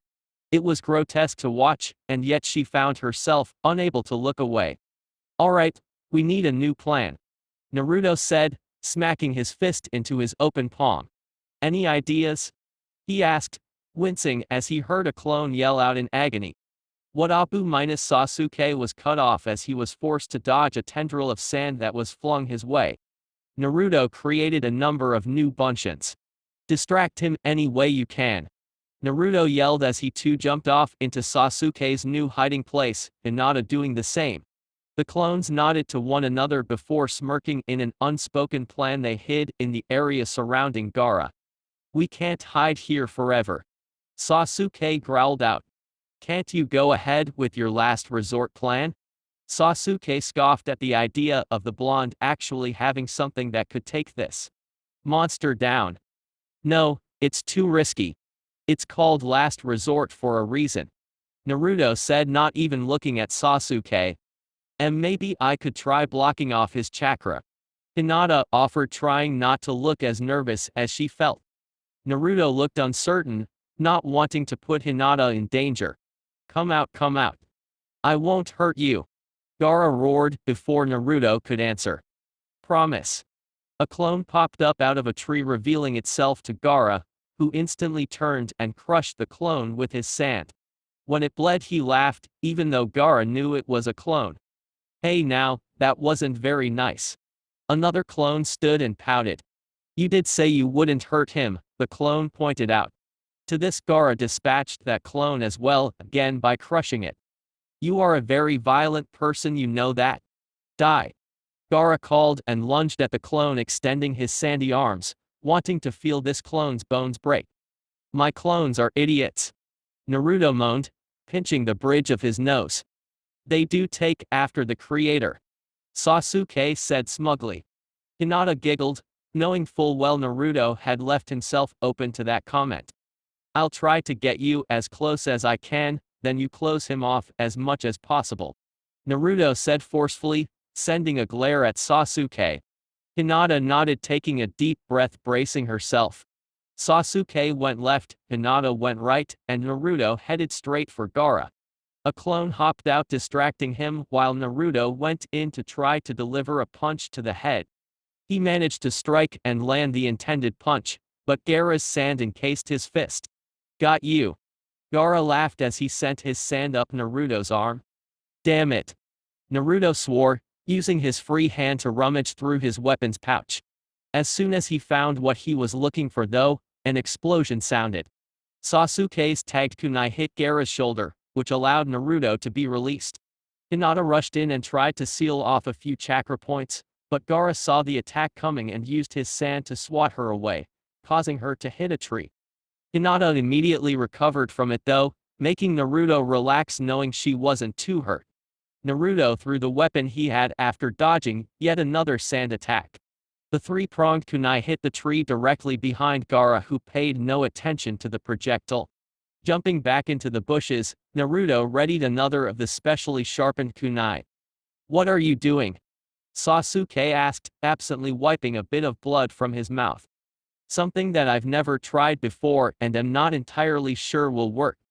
Naruto said, throwing one kunai into the ground, and another into a branch over Gara's head. Making the hand seals, Naruto felt oddly nervous. Please work. He mumbled before finishing the final one and grabbing Sasuke's wrist. The hairs on the back of Sasuke's neck stood on end as he felt Naruto's chakra enter his body. As soon as he felt it begin to run up his arm, he felt a tug, almost as if Naruto was pulling him along from everywhere at once. A soft crackle was heard and Sasuke winced, closing his eyes and bracing himself for an impact, thinking Gara's sand had hit a nearby tree. When he reopened his eyes, Sasuke was instantly disorientated. It worked. Naruto cheered off to the side. And without any recoil. Naruto grinned. They were now in the tree directly above where Gara was fighting swarms of clones.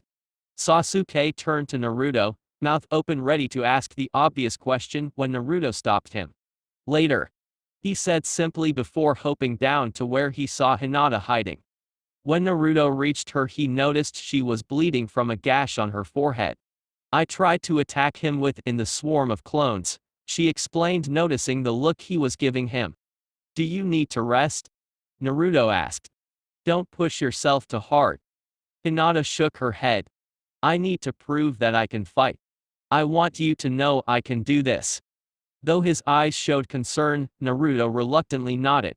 Alright, I have an idea. Orochimaru. Sarutobi shook his head sadly as he confronted his deranged student. The pair was standing on the roof of a building in the center of the village. A barrier surrounded the two, keeping everyone who wasn't already in there out. You always were predictable, the Hokage said after a moment of silence. At this comment, Orochimaru laughed. Predictable? He sneered. This day has been a long time coming. And it only worked to my advantage that one of your ninja killed that puppet of mine in the forest of death. You are a fool to take me on in my own village, the Hokage said, casting a glance over to his side. The Snake Sannin paid no mind, still intently focused on this former teacher. I wanted to fight you one-on-one. Just like old times. Except one of us won't leave this place alive. He lunged, activating a fire jutsu, but the Hokage easily dodged, a somewhat sad, nostalgic smile on his face. This old man still has a few tactics left, the Hokage said as he activated a jutsu of his own. The scenery shifted, revealing half a dozen ANBU, and none other than Drea. You. Orochimaru growled. No matter, this just saves me trouble later. The Snake Sannin grinned. Now it really will be like old times, almost all of us together again. And with that the battle began anew. Outside the barrier 3 ANBU stood, watching the battle rage on from within. Wow, I can't believe what I'm seeing. An ANBU with a dog mask said, turning to his companions, Bird and Cat. We are watching a battle for the ages, the great Hokage and two of the Sannin fighting each other. This could make history, Cat said in awe. And we get to see it firsthand, Dog said in agreement. Though to be honest, I'd rather be in there with Rabbit, Bird said, watching as the ANBU inside did their best to help out but ultimately just got in the way of the more powerful ninja. Orochimaru let out a jutsu that turned the floor to quicksand, or rather quick mud, sucking in and crushing half the ANBU team that was there. Then again, Sasuke lunged, arm outstretched with a kunai, trying to slash Gara's arm. Gara simply grinned, showing his sandy teeth and letting more drool lob out of his mouth. The kunai hit dead on, but broke as the sand hardened with the impact. Sasuke's defenses were now left open. Kicking off from the ground, he maneuvered himself so he wouldn't go flying into any trees. Jumping as soon as he hit the ground, Sasuke smirked. So far so good. Can't believe the dope thought up something like this. Narrowly avoiding Gara, Sasuke continued to launch various weaponry only to have Gara laugh. Sasuke jumped down to the ground and rolled as a square tree, halfway collapsing towards him. As soon as Gara was about to send a sandy hand at Sasuke, a soft whistle-like crackle was heard. Confused, Gara turned around to see Naruto and Hinata flying towards him.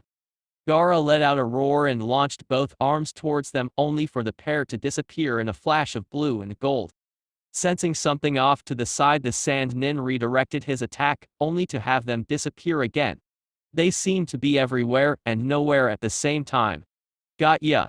Naruto screamed as Hinata managed to let loose a barrage of attacks to Gara's back. With each hit, Gara's body showed the recoil, and a small indent was made in the sand. Once satisfied, Hinata jumped back and panted. Is that it? Why do you hold back? The redhead's booming voice echoed around the forest.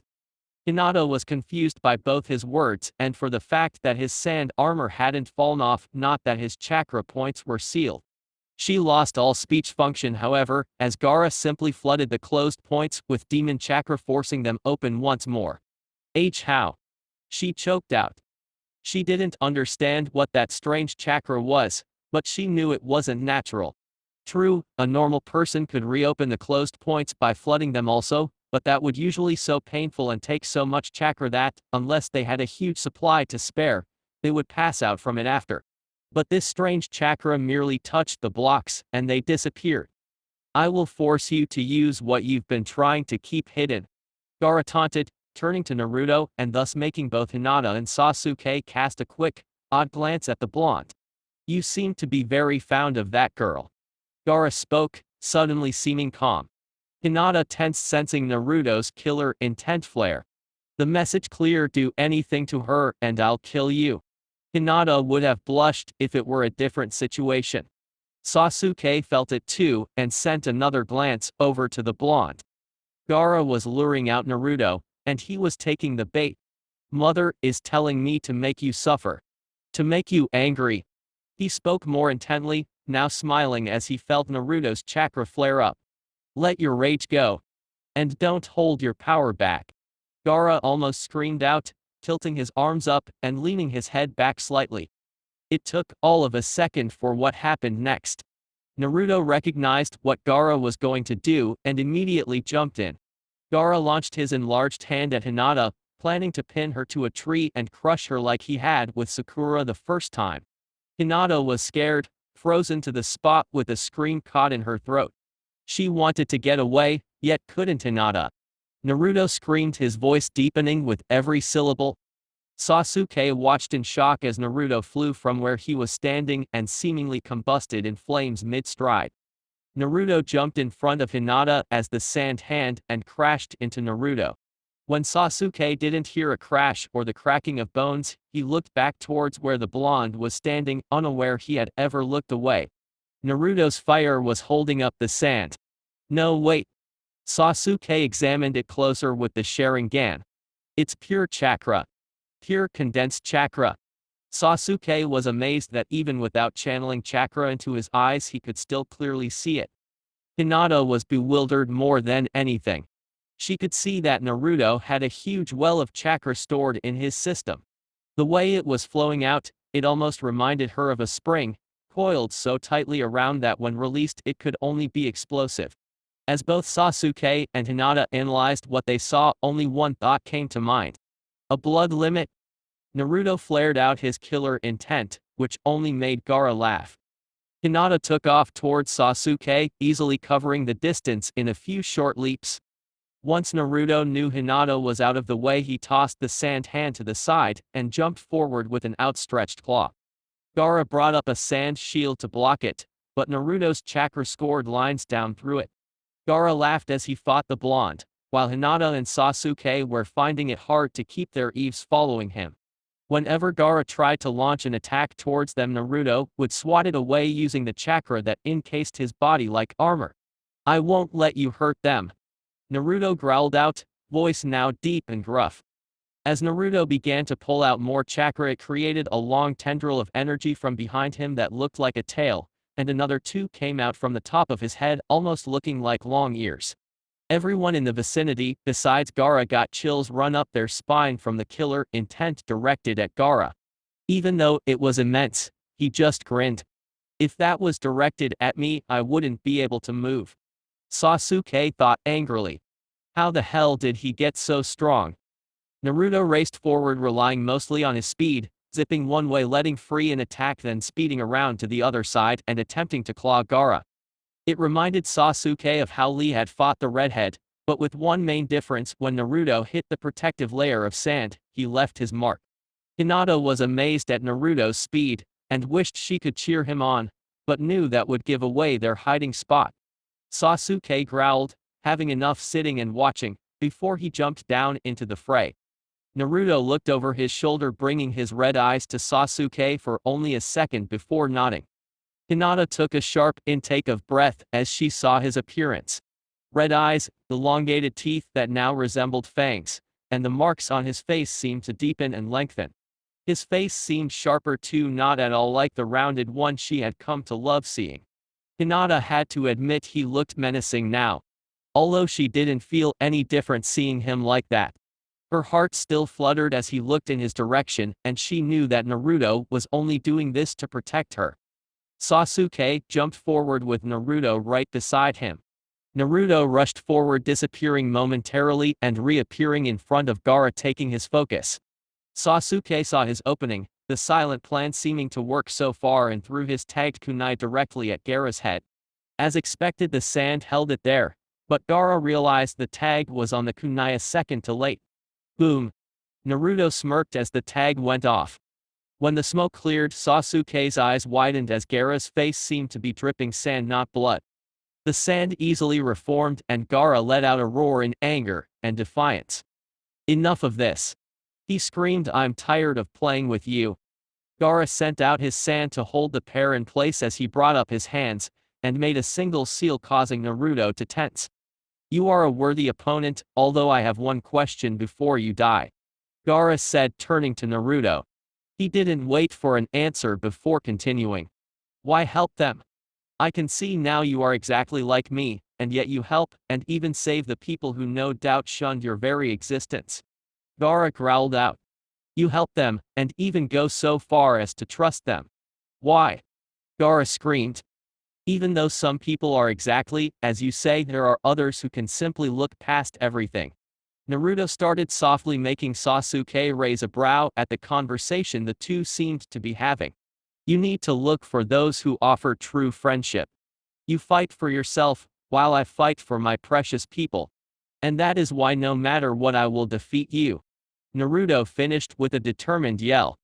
Gara snorted, so you think your precious people give you power? Once this is all finished, I will kill every one of them, starting with that girl back there. Gara said, turning his head in the direction Hinata was hiding. But don't worry. I'll make sure you live long enough to see their deaths. Gara shouted before he began channeling his chakra.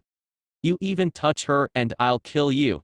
Naruto screamed, pumping out more demon chakra both in rage and in anticipation for what he knew was going to happen next. Sand started gathering around Gara, growing a large cocoon around him. Freedom. Naruto heard both Gaara's voices and the demon within him say simultaneously. The sand released the boys just in time for them to look up and see a fully formed, full-sized Shukaku standing before them. I'm going to go out on a limb here and say that this is what you were holding off on your secret plan for. Sasuke said, looking up at the large demon fearfully. Yeah. Naruto said, simply watching as the demon opened its eyes and exclaiming how long it had been since it had been free. We should probably get away from its giant foot first though. Naruto said as he jumped up into the trees and away from Shukaku. Sasuke followed, but the moment they landed, Shukaku stomped down, making a tidal wave of sand come and envelop where they were standing only moments before.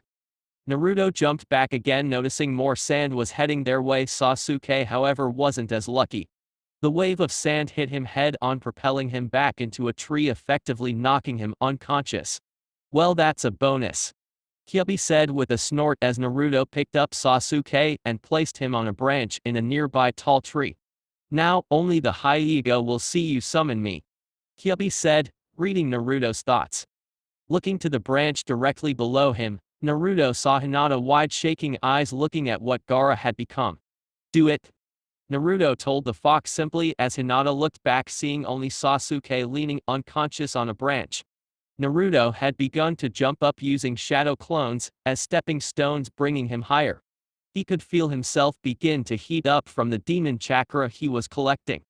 You know this'll hurt a bit, right? You've never had to summon my full size before. Let alone only half that. Just hurry it up. Naruto said through gritted teeth. Even though Kyubi really didn't mean to hurt him, well, mostly, the demon chakra felt as though his insides were being torn apart, only to heal and tear apart again. Once Kyubi gave the signal, Naruto began running through hand seals. Biting his thumb, he thrust his hand downward into the open space below. Hinata watched as Naruto flooded his system with the mysterious red chakra. She began to bite her lower lip as she watched the chakra push and collect inside Naruto's chakra coils. It was only then that she noticed something that she never had before. Naruto's chakra coils were much larger than that of a normal person his age. Or even a jonin for that matter. The red energy seemed to stretch them further. As Naruto flashed through hand seals, the energy became spring-loaded, as if waiting for the final seal so all of it could jump forward. That's exactly what happened. The explosion was deafening, and the smoke that filled the area was almost crimson in color. Hinata looked through the fog, her eaves moving rapidly, but she could only make out a giant mass of chakra.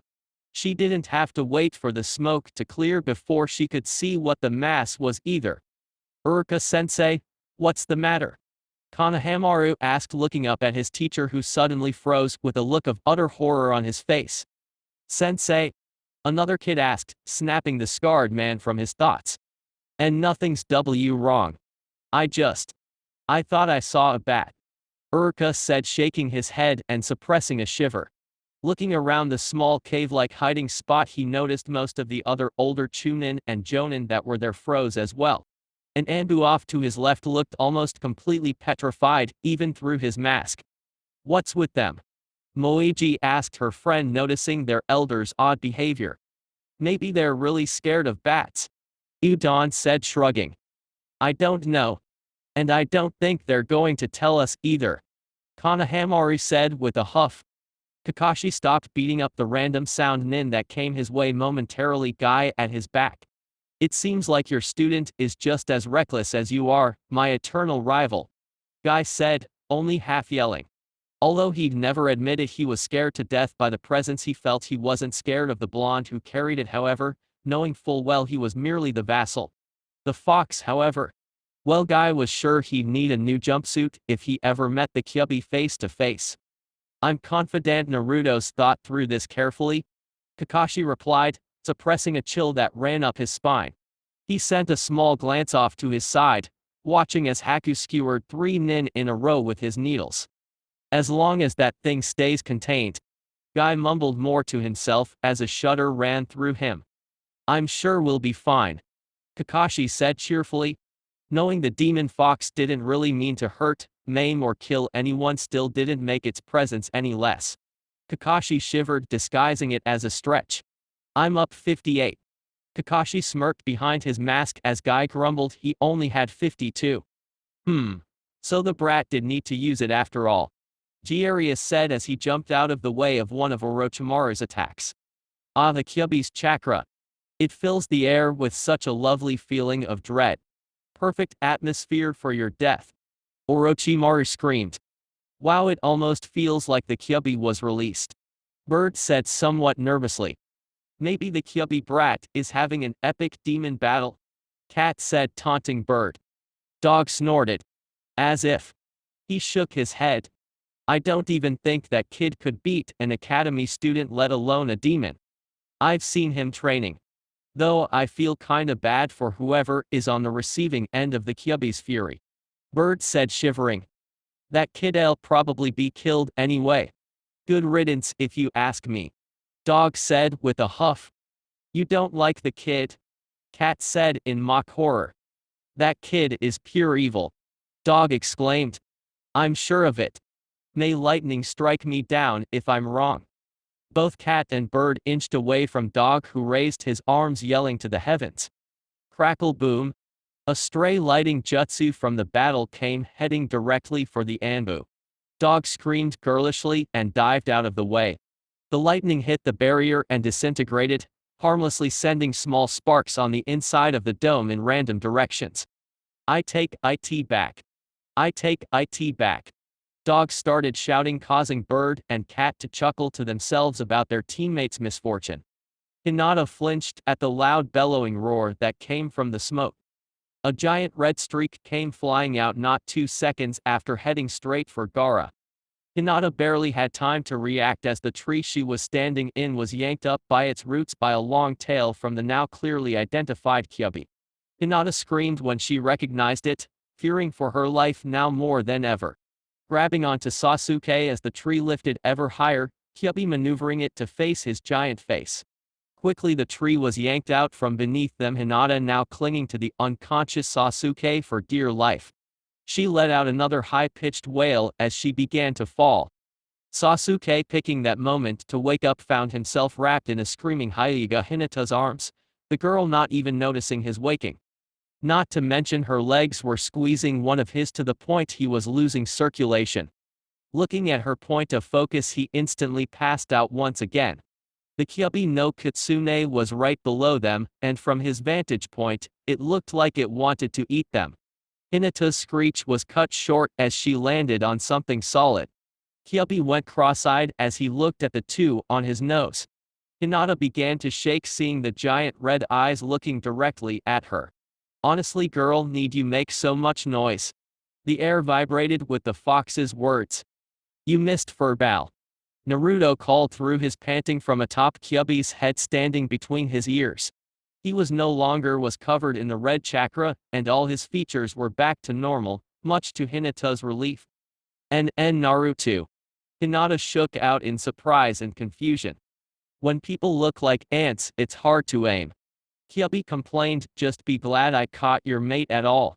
The words made Hinata blush profusely as many a not-so-pure thought ran through her mind. Kyubi, seeing the girl turn red, laughed, tilting his head back and throwing Hinata and Sasuke onto his neck. Naruto grabbed onto Hinata, pulling her up onto his vantage point. What is the Kyubi no Kitsune doing here? Hinata half-yelled, eliminating any previous thoughts.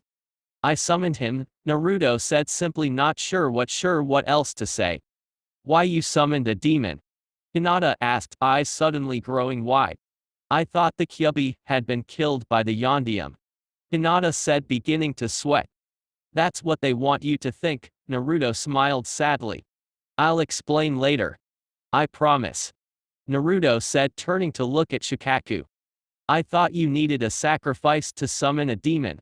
She thought, casting a worried glance at Sasuke. Naruto, seeing this, laughed and once again said he'd explain later. Hold on. He warned, suddenly serious, all humor gone now, ending any more possibility for a conversation. Hinata grabbed Sasuke and held on to the fox's fur in a death grip. No sooner did she get a fistful of red fur, did the fox shoot off, moving at blinding speed towards Shukaku. Kyubi. Well, I haven't seen you in a coon's age. Are you going to join in on the fun? Shukaku asked as Kyubi raced forward, tossing a tree at him. I'll take that as a no then. Shukaku said, howling in laughter. You're carrying unharmed and unattached humans as well. You were always too soft-hearted. The Kyubi's soft-hearted. Hinata said, confused. Naruto shrugged. You do realize where your tactics have gotten you, yes? Kyubi asked, baring his teeth. At least I'm let out every now and then. Kyubi said, huffing before the sand demon could point out he too was sealed away. And besides, who was granted 9 tails? Kyubi flashed his tails out tauntingly in a fan, making Shukaku growl. Just 'cause you have more tails doesn't mean you're more powerful. Shukaku yelled, launching giant sand rockets towards them. Kyubi snorted. Yeah, it kinda does. Naruto mumbled, rolling his eyes. Don't worry, I'll give him his just deserts. Oh, don't start. Naruto yelled, stomping a foot onto Kyubi's head. Shukaku blinked before continuing his attack, this time winding up to strike the fox with his enormous paw or slice him. I'll have to watch out for his sandy claws. Kyubi tried again. Shukaku stopped mid-swing, seemingly twitching at the so-called joke. Will you cut that out and just attack me? Naruto. This is the real Kyubi, right? Hinata asked, sweat dropping as Naruto nodded almost sadly. OHH. Someone's getting hot under the collar. Kyubi crouched, mimicking a cat ready to pounce on a mouse, his tails wrapping around as many trees as he could manage. RIHH. Shukaku half growled, half yelled as he caught a tree that was thrown to him. Tisk tisk. Letting your anger get the better of you, that will spell your doom. Kyubi scolded, easily dodging a wave of sand that was sent his way. Every damn time. Naruto mumbled, pinching the bridge of his nose as Shukaku sent another flurry of sand at them. Shukaku even went so far as to shoot his arm in an attempt to grab the people on the fox's back, leaving the sand demon open to attack. Annoying but effective. Naruto thought, not wanting to give the fox the satisfaction of hearing it aloud. Luckily, when Kyubi was summoned, their mind link was severed as well. You don't like my dry sense of humor?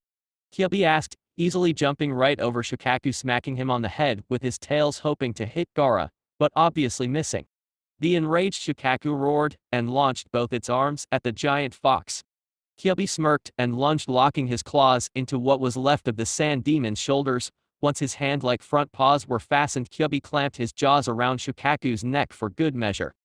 Okay, you make wanna Jeff Inga for I loof Mogrik, Kyubi said, talking around the struggling sand demon, who now had his hands back and was trying his rake his own claws down the fox's side. You shouldn't talk with you mouth full. Naruto teased in a somewhat sing-song way, hopping onto the irked fox's nose. Kyubi's eyes narrowed, and he mumbled out something that vaguely resembled a threat. Naruto had to laugh as he noticed the large blob of saliva dripping down Shukaku's chest. The sand demon noticed it too, and that only seemed to make him struggle more fiercely. Naruto easily jumped up to where Gara was sleeping, his body only half exposed by the sand. As Naruto tried to make his way to Gara, Shukaku's sand reacted. Dodging multiple waves of sand and only staying in one spot for a fraction of a second, Naruto made his way ever closer to Gara. As one long tendril of sand rose up, Naruto silently cursed himself for having used up the last of his engraved kunai and paper seals. Jumping away from one sand arm and right into another, rising up, Naruto created a few clones to take the hit for him. The sand ran right through the clone, dispelling it easily, the hit not even slowing the arm down.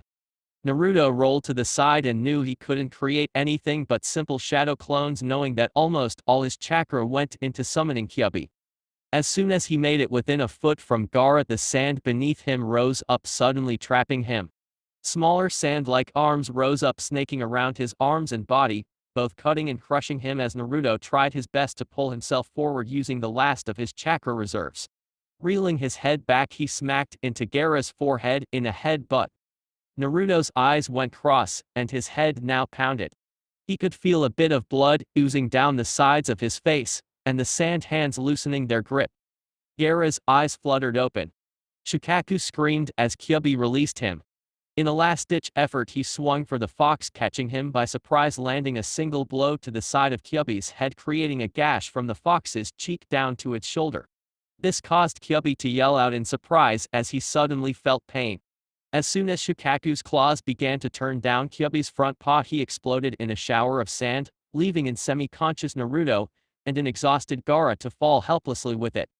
Kyubi shot out two tails and caught them both easily. Cradling Naruto on one and clutching Gara on the other, Kyubi brought them to his face so he could focus on them. Gara, though thoroughly exhausted, panted and paled slightly as he came face to face with Naruto's demon. Gara's first thought was, how could he defeat me? But all anger and disgrace he was feeling disintegrated as Naruto said one simple phrase. Thanks. Kyubi. Naruto heaved, his vision getting fuzzier by the second. At least he could pass out, unlike Gara, who would remain awake through the pain he was no doubt feeling. Kyubi flashed a toothy grin as Gara looked to the blonde, perplexed. You have befriended your demon? Gara asked through gritted teeth, obviously showing his surprise and injuries. Kyubi snorted, but said nothing. See what can happen when you forgive people and try again. Naruto chuckled, but broke out in a fit of coughs. Probably inhaled some of that sand, he thought dryly. Hinata peered over Kyubi's head, her face showing her worry as she looked over Naruto. Gara looked up to her, wincing slightly as his head throbbed in doing so. He looked her over, taking in her body language as she looked to Naruto before staring into her eyes. He had seen her confusion when Naruto first tapped into his demon's power, and even her fear. As Gara looked into her eyes, searching for any kind of that fear, or even cold hate, he found them surprisingly warm. There was fear written on her face, but not fear of him. But for him, there was nothing hidden in her eyes, but worry and a strange warmth that filled them as she looked to the blonde. Hinata, noticing Gara's calculating gaze, locked eyes with him. The strange warmth that she looked to Naruto with was gone, but she still held no hate, only more worry. I was alone at one point too. Naruto heaved. But I never gave up on people, and eventually, I found people who I know wish me nothing but the best. Naruto explained simply. I found my precious people. And I will protect them with my life if I have to. And I know they would do the same for me. Kyubi glowed slightly, causing Hinata to blink and tighten her grip on the fox's fur, afraid he would disappear in a similar fashion that the sand demon had. Red chakra flowed out from Kyubi and into the tail that Naruto rested on, effectively shrinking his size.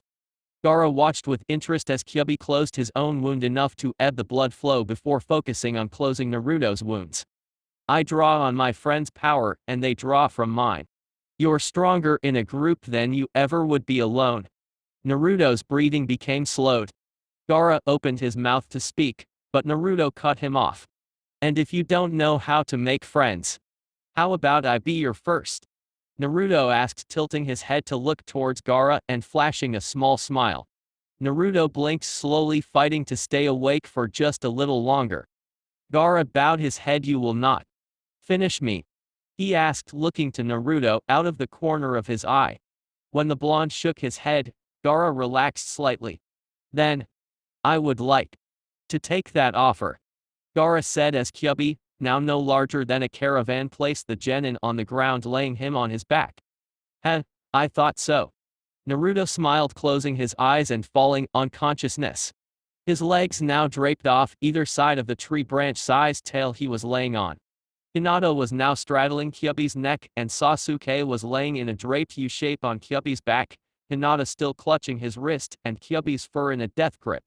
Feeling the wound on his shoulder and face completely, Kyubi turned to face the newcomer on the scene.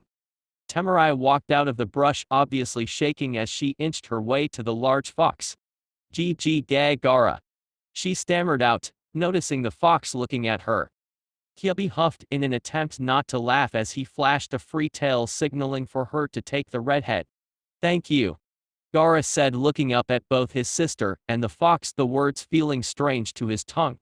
Temurai blinked but said nothing. Kyubi nodded and watched as the sand kunoichi picked up her brother and instantly took off in the complete opposite direction. Coward, Kyubi mumbled, turning and trotting towards the village, wrapping his tail lightly around Naruto, making sure the blonde won't fall off.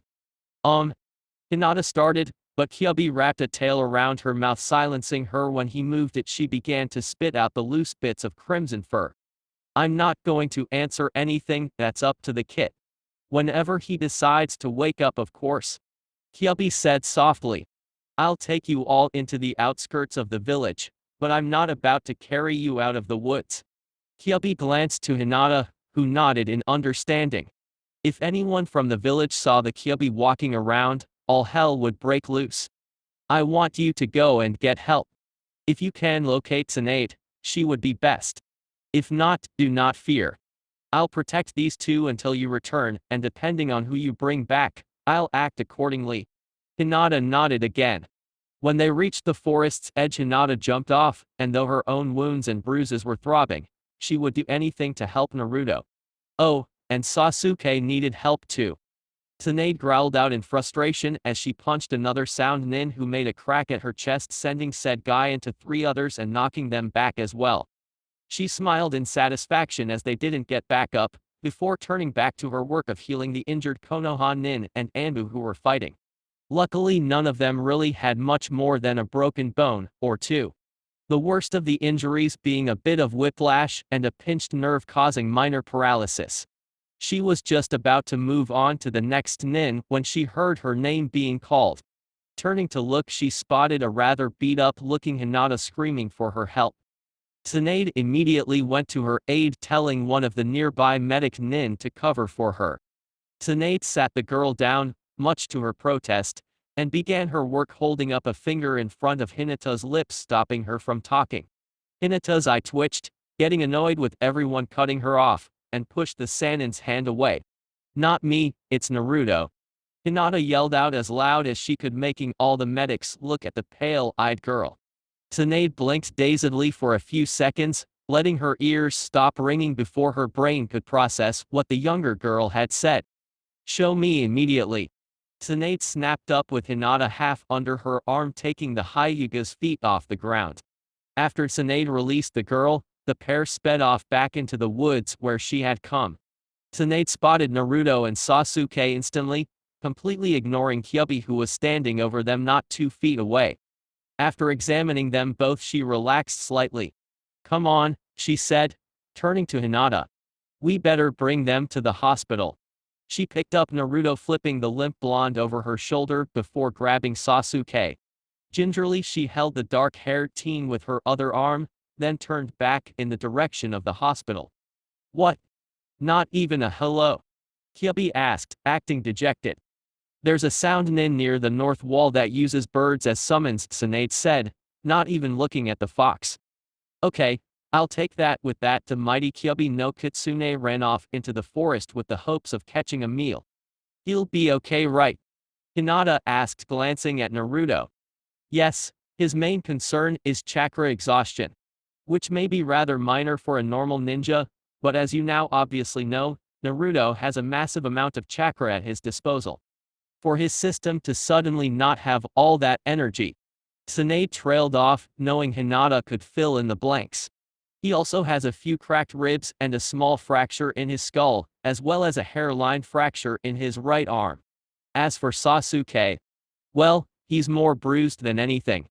Hinata nodded in understanding. When they reached the hospital and checked the pair in, Hinata went in their recovery room and waited for them to return. After getting a quick once-over by Tsunade, she never had a chance to see them get brought into the room, however, as her own exhaustion overcame her. She fell asleep on the bed Naruto was supposed to be in. When the nurses returned, they simply shrugged and placed the blonde carefully beside her, covered them both up and left. Hinata, sensing the nearby heat source, ended up cuddling into Naruto's left arm, her head turning until it was comfortably in the nook of Naruto's neck. Even though he was unconscious and completely unaware of everything that was going on, Naruto smiled. Sasuke mumbled something in his sleep, or maybe he started snoring, but whatever it was drowned out by the beeping of the monitors. Chapter 31. Smoke billowed over the tops of the trees and rubble fell from almost every building. Every single thing in the once beautiful village had some form of damage to it. Though most buildings were still standing, some only requiring minor repairs, the larger structures needed extensive reconstruction. The last signs of war were beginning to be cleaned up, and the most dreaded of tasks were being carried out. The death toll was rather high. Tsunade lowered her head in respect as another lifeless body was brought past on a stretcher. Yes, but not as high as it could have or would have been, Jiraiya said solemnly. And don't forget, the third is still alive. But only just. Tsunade snapped, only to recoil and turn away from the white-haired Sannin. You tended to him, you know better than anyone if he'll ever be able to walk again, let alone fight, Jiraiya sighed deeply. But we can count our blessings on how many lives were spared at least. The old man said, turning to look out over the village and the damages therein. I know you're right, but still. With Orochimaru still alive, the threat of another attack is still as big as ever. At least we hit them harder than they were able to hit us. Orochimaru is missing an arm, so at the very least that will slow him down. We can only hope. Tsunade heaved a heavy sigh, looking to the sky, wanting nothing more than to drown herself in a bottle of sake. Sakura looked up at the imposing hospital building, grasping her daffodils tightly. She shook her head as she entered the building, unable to believe what had happened over the past few hours. A mass funeral had been scheduled to be held for all the deceased. All of her teammates had been hospitalized for one reason or another, and worst of all, she felt like she had hardly done anything.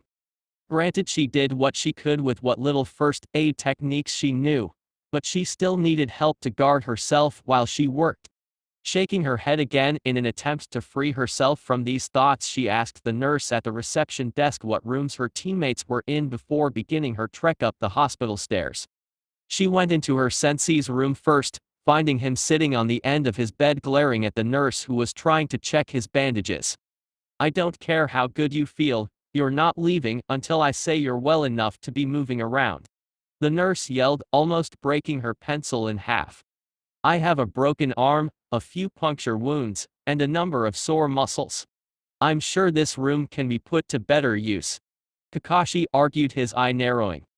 Not wanting to be pulled into the argument, Sakura simply left a few flowers on the bedside table, and left without a word.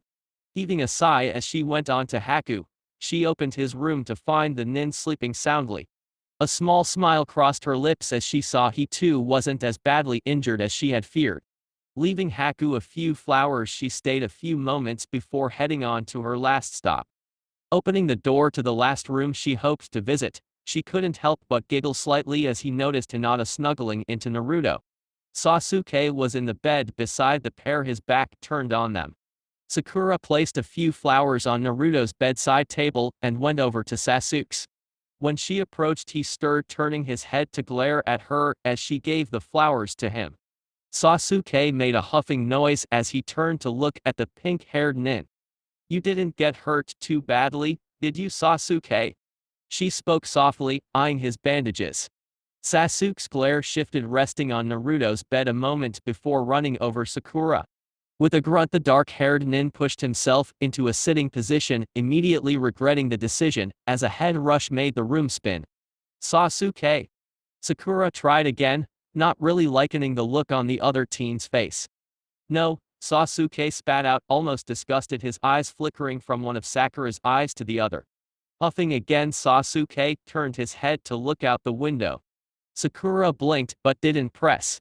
Turning to Naruto, looking at all the blood-stained bandages that were covering his body, she couldn't help but wonder just what exactly he had done to get half of those wounds. Sasuke turned to look back towards Naruto, Sakura's back now facing towards him. "How was it that that idiot was able to beat Gara while I could barely make a dent in his sand?"